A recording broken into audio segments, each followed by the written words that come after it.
Hello students, good morning. Welcome to our channel Personal Tutor. आज मैं आपके लिए लाई हूँ छत्तीसगढ़ बोर्ड कक्षा 6 की हिंदी से एक पाठ जिसका नाम है समय नियोजन। इस पाठ को लिखा है श्री समर बहादुर सिंह ने। शुरू करते हैं आज के पाठ को।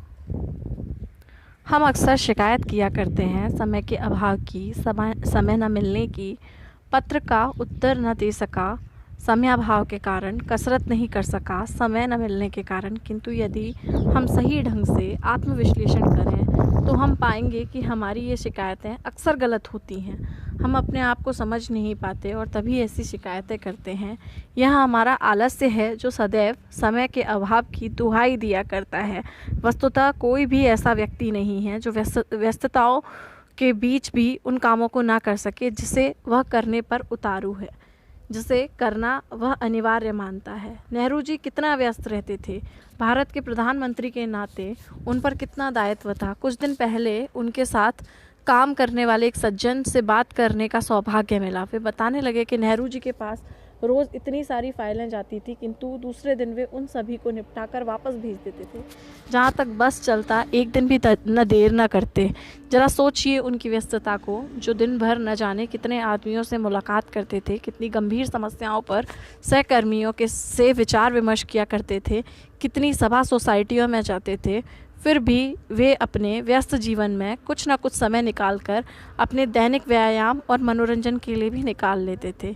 गांधी जी भी कम व्यस्त नहीं रहते थे। दर्शनार्थियों की भीड़ तो उन्हें घेरे ही रहती थी। मुलाकातियों का भी तांता लगा रहता था। देश विदेश के अनेक पेचीदे मामलों पर विचार विनिमय होता, अखबारों के लिए लेख लिखे जाते।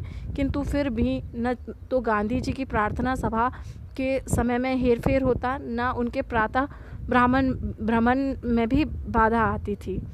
यही नहीं, दुनिया के कोने कोने से भेजे गए पत्रों का जवाब भी वे अक्सर हाथ से ही लिख कर देते थे। गांधी जी और नेहरू जी दोनों का जीवन प्रमाणित करता है कि यदि हम अपने समय को सोच समझकर विभाजित कर लें और फिर उस पर दृढ़ता से आचरण करें तो अपने निश्चित व्यवसाय के अतिरिक्त अनेक कार्यों के लिए हमें पर्याप्त समय मिल जाएगा। समय की कमी की शिकायत फिर कभी नहीं करेंगे। हाँ, इसके लिए हमें सतत सचेत और जागरूक रहना अवश्य पड़ेगा। किसी ने ठीक ही कहा है, समय धन के समान है। अतः सावधानी और सतर्कता के साथ हमें अपने धन के हिसाब से समय के प्रति थोड़ी ज़्यादा ही सावधानी बरतें।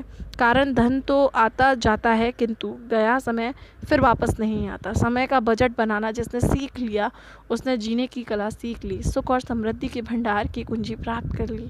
हम जीवन से क्या चाहते हैं? सुख, समृद्धि, शांति, यही ना? किंतु ये चीज़ें तभी मिल सकती हैं जब हम इनको पाने का निरंतर प्रयास करते चलें। यदि हम व्यायाम के लिए, चिंतन के लिए, अध्ययन के लिए समय नहीं निकाल पाएंगे तो हमारा तन मन कैसे स्वस्थ और सबल बन सकेगा? विषम परिस्थितियों में भी हम अपना संतुलन कैसे बनाए रख सकेंगे? अतः जीवन को सही अर्थ में सफल बनाने के लिए यह आवश्यक है कि हम इन सभी की साधना में रोज़ कुछ न कुछ समय लगाएं, तभी यह संभव हो सकेगा। जब हम अपने समय का ठीक विभाजन कर लें, रोज़ उसका लेखा जोखा करते हैं, वस्तुतः जो समय की कद्र करना सीख गया वह सफलता का रहस्य समझ गया। हम अपने सुख, अपनी समृद्धि के लिए अपना समय विभाजन जितना शीघ्र कर लें उतना ही अच्छा होगा, क्योंकि किसी मनीषी ने यह चेतावनी पहले ही दे रखी है कि समय और लहरें किसी की प्रतीक्षा में खड़ी नहीं रहती।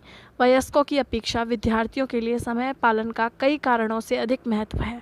विद्यार्थियों को एक लंबा जीवन जीना है और सफलता की ऊंची से ऊंची मंजिलें तय करनी है। दूसरी बात यह है कि विद्यार्थी जीवन में जो आदतें पड़ जाती हैं वे जीवन पर्यंत बनी रहती हैं।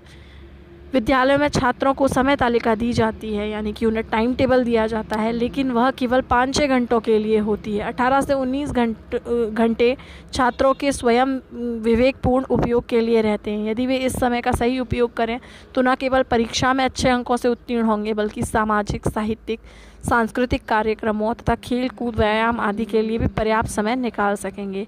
समय तालिका बनाने के बाद उसका दृढ़ता और निष्ठा के साथ पालन करना भी आवश्यक है। निर्धारित समय पर निश्चित काम करने से ही जीवन में सफलता मिलती है। तो इस पाठ का नाम था समय नियोजन। इस पाठ को लिखा है श्री समर बहादुर सिंह ने। इसके अंदर हमको यही बताया गया है कि जो भी हमारे पास जो हमारा समय होता है, जो हमें दिन भर में 24 घंटे मिलते हैं, उसको हमें एक सुनिश्चित ढंग से क्या करना चाहिए, नियोजित करना चाहिए इस समय को, है ना। क्योंकि जो भी हमारे ज़रूरी काम है, अगर हम ठीक तरह से समय को नियोजित कर लेते हैं तो हमें किसी भी काम के लिए बहाना नहीं बनाना पड़ेगा। जो हमारे लिए ज़्यादा ज़रूरी काम है उनको हम क्या कर पाएंगे, एक सही तरीके से और सही समय देकर उनको क्या कर पाएंगे, पूरा कर पाएंगे। अगर ये पार्ट आपको पसंद आया हो तो इस वीडियो को लाइक कीजिए, चैनल को सब्सक्राइब कीजिए। Thank you.